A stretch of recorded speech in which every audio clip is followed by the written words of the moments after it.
Okay, so my Scaletrains SD40-2 came in today. A lot of people have been getting these if you pre-ordered them. Pre-orders went in about a year ago. I think I ordered this at the end of July last year. And this is the ESU lock sound version, which those I think costed, they had like a $10 off promo, so this was about $190 if you order direct from Scaletrains. So we're going to take a look at the model here. But also they send you their full catalog. One thing that's really, really cool is that they also sent this print. So an 8.5 by 11 actual print of the locomotive. So that's really cool.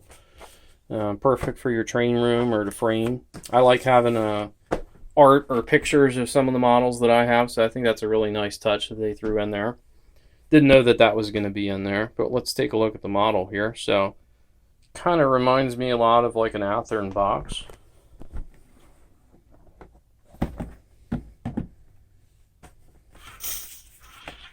I'm in the bathroom here, so my room freshener just went off there. I'm in here because this room has the best lighting in the house, because I haven't really done much in the training room for lighting. Normally I don't take a look at the packaging, but since this is their first release, we'll take a look over some of that.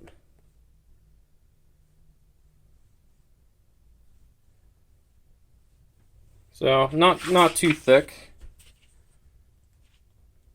It has some things in here, I guess. Something with dip switches inside of the engine. And of course the model.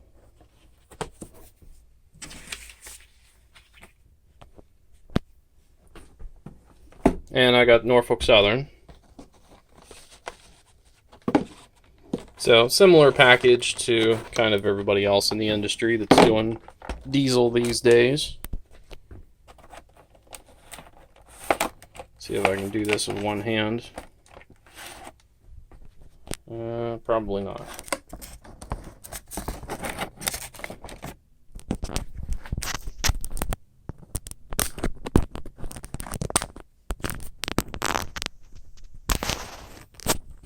And I can't. So I'm just going to pause it. Okay, so I got it out of the packaging here. And this part pretty much just lifts off there. They do have these little kind of truck protector things. I'm not a real fan of these just because they seem to come out along with the locomotive. This one stayed in there. The back one came off with the locomotive. So I'm probably actually just going to glue those into the box there. That way they stop doing that. Just a minor inconvenience. And just taking a look, they do have some rail protectors here. And this is kind of similar to what you find in like an Atlas model or an Intermountain.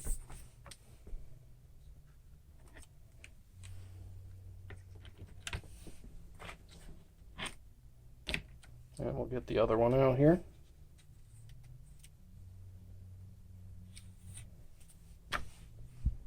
Okay.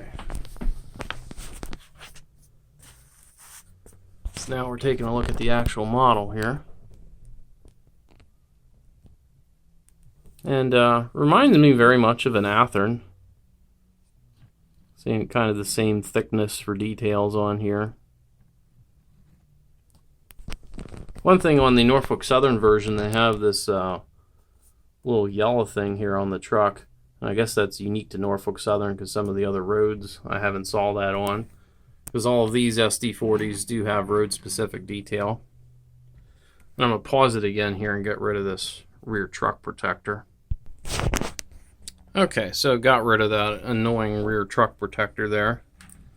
And just taking a look over some of the things here. I saw some people say that these are metal couplers. I'm not entirely sure that they are, but we're going to test the strength of those when we run it here, because I'm going to load this thing up and pull as much as it can pull. Does also have functional front and rear ditch lights, which I'm pretty sure that even the rears flash also, which is pretty cool because that's not usually something you see on a lot of these. And just taking a look at the other side.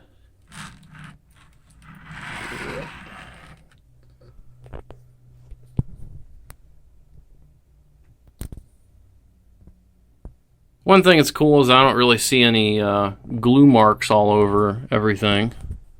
And I do see one thing here on the front. I'm not sure if I'm missing a piece here, so I'm going to have to check that. So I'm just going to pause it here again. So I took a look at it. I'm not actually missing a piece here. That's actually how that's supposed to look. Just the one little railing here was kind of popped out of place, but popped it back in there, no big deal. And of course it has the sunshades on here. All of the typical things that you'd find on an SD40-2. So enough of taking a look at it, so we're going to get it on the track here and see how it runs. One thing just kind of scooting it around here on the table that I do see is that I'm hearing little noises, I guess from some of the sanding lines that are on here. So very, very fine pieces of plastic there. Hoping that I don't have an issue with any of those breaking off. So we got it on track here. I'm going to take a look at some of the sounds and lighting on here. We'll just hit F8 to start it up. A really nice touch is that the number boards come on automatically as soon as you hit F8 and start it up. And they also go on the rear, which is pretty cool. Not a lot of units have rear lit number boards.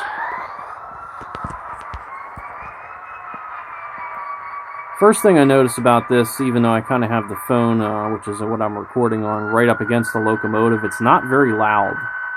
So I don't know if maybe the CV for the volume isn't turned up all the way or what's going on with that. So we'll hit F0 here and turn on the headlight. F6 for ditch lights.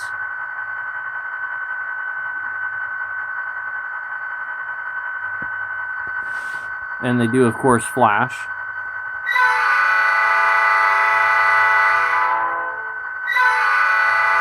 I love that horn.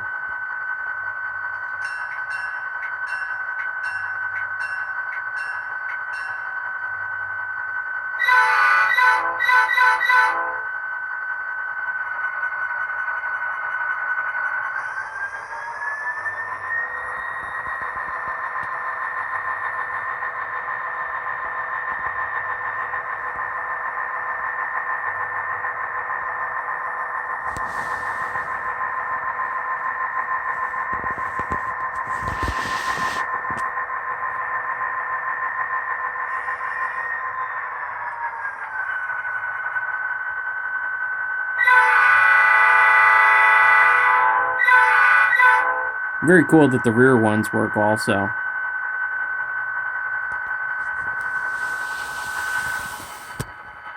And we're going to take a look at its very low speed operation here.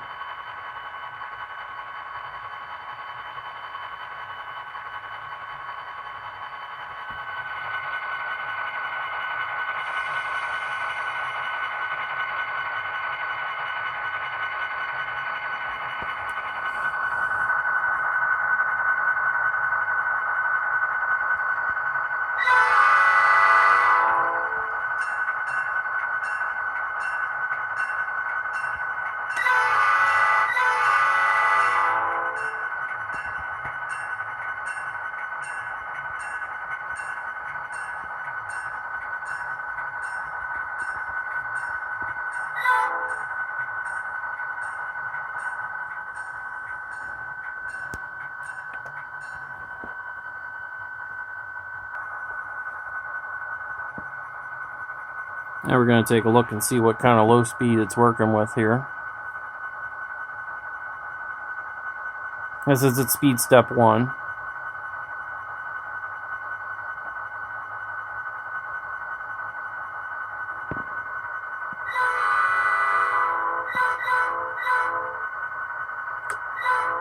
I can do this all day.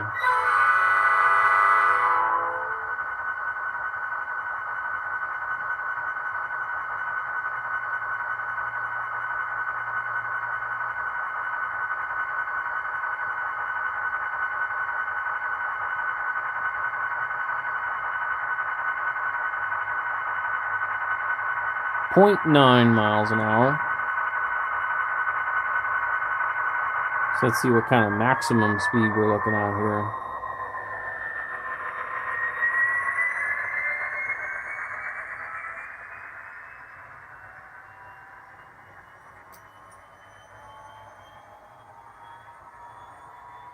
One thing that is sort of bothering me is I can hear those sanding lines cracking every time it starts to turn.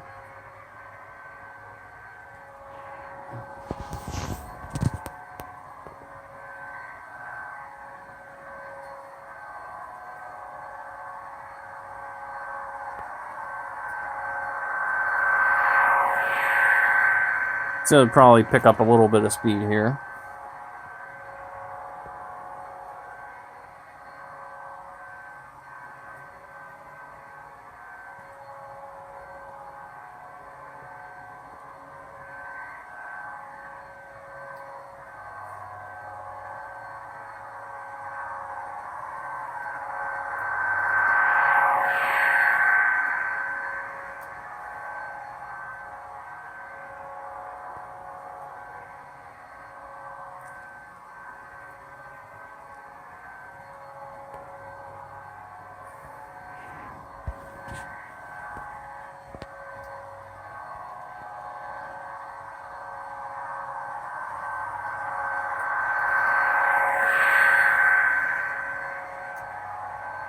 And this is right out of the box. This is the first time I've run this engine. I haven't run it through any type of break-in or anything like that.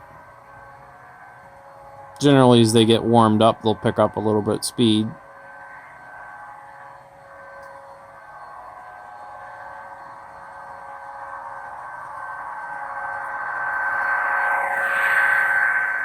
That seems to be topping out right at about 75 miles an hour, which is not too unrealistic. Generally, I set the speed limit of my whole fleet at about 70 miles an hour, so this should work out pretty nicely. And that's with it fully muted.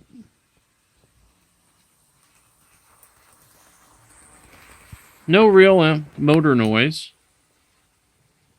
Loudest noise, like I said, is coming from those sanding lines.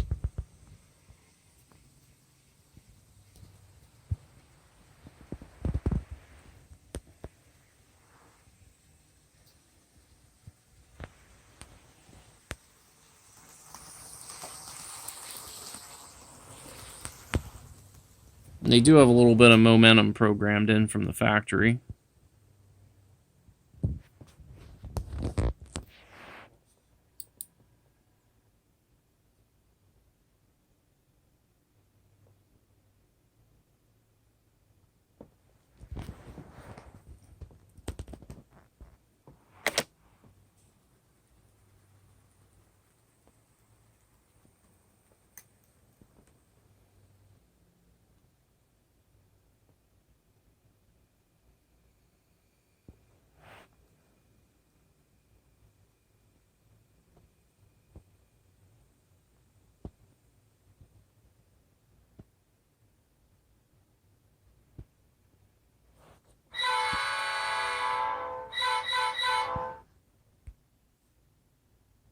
Just to kind of show you my frustration with these sanding lines, you can just take a listen here. And I'm not moving that truck to an extreme degree there. I'm just kind of moving it back and forth. You can just hear those lines they're too long and they're interfering with the operation of the truck. So we're going to try a pull test here. We have about 40 cars, actually exactly 40 cars, which was previously hooked up to my Broadway Limited J1. This is not a prototypically accurate load for it. There's just some freight cars I already have on the track here, and it just happens to be 40 cars. Some of the previews and things for this were saying that this engine can pull 40 cars, so we're going to see if it can do that.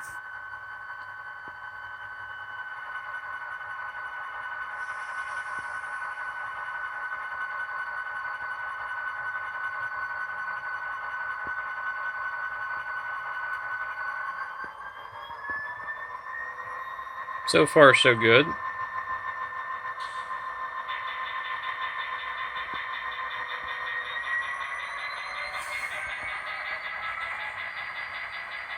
We're at about speed step 21.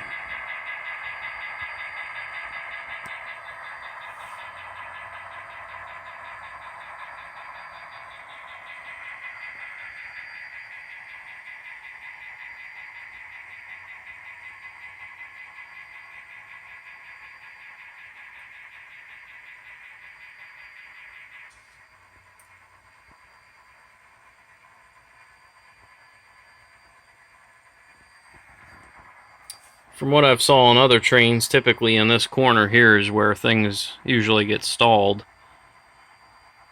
It's not a completely even floor here, so I guess there's a slight uphill there, even though it's not visible. I think they're still moving along though.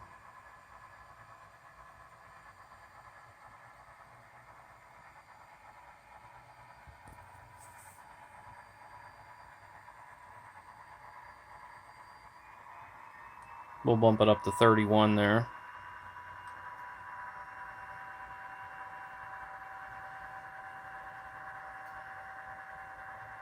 Uh-oh, I think we're slowing down here.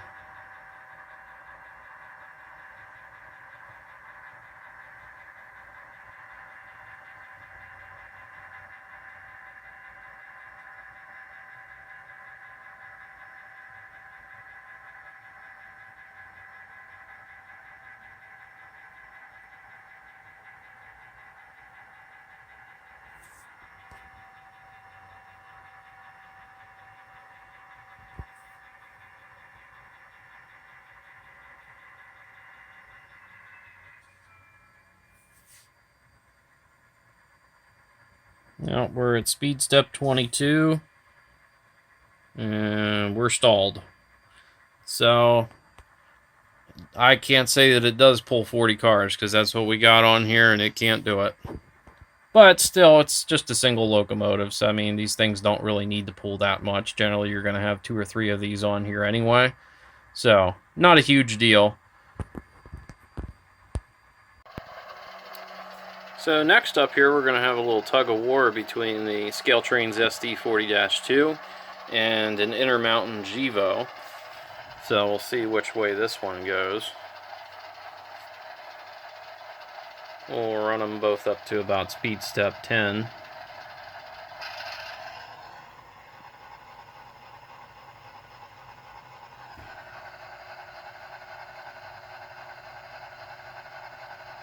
And the Scaletrains is pretty much starting to drag it. We'll give them a little more.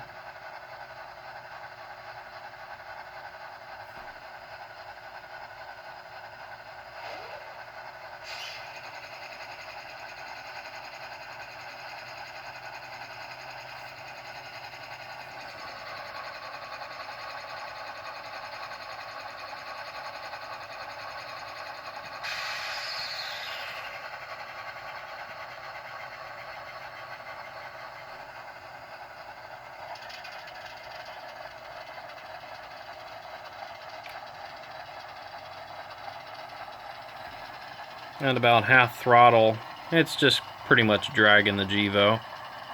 So I think we have a clear winner on this one. So next up here, our next competitor is going to be a sound-equipped Athearn Genesis SD70 ACE. I have it muted here. So we'll go ahead and start these up.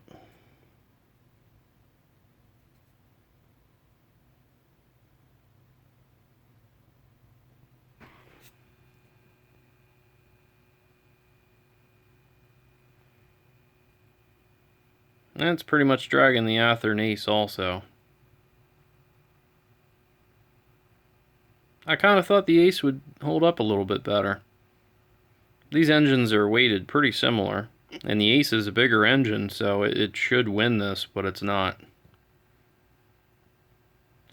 So I've got to give this one to the Scaletrains also. Well, spoke too soon here. I actually had a consist address programmed into the Athearn there, so it actually wasn't turning on because I wasn't actually hearing any wheel spin. So Let's try this again to be fair.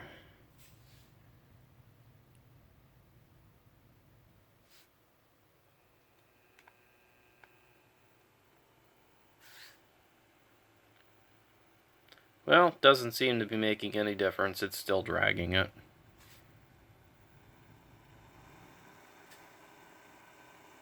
Yep, poor Athearn.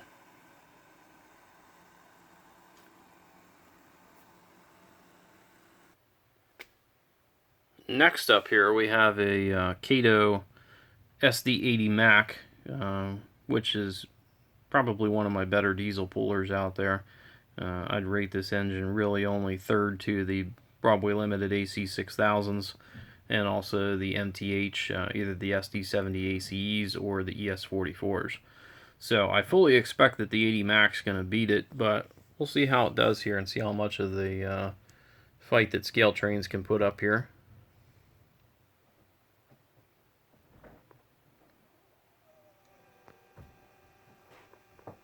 And the 80 Mac's dragging it. So, not an unpredictable result.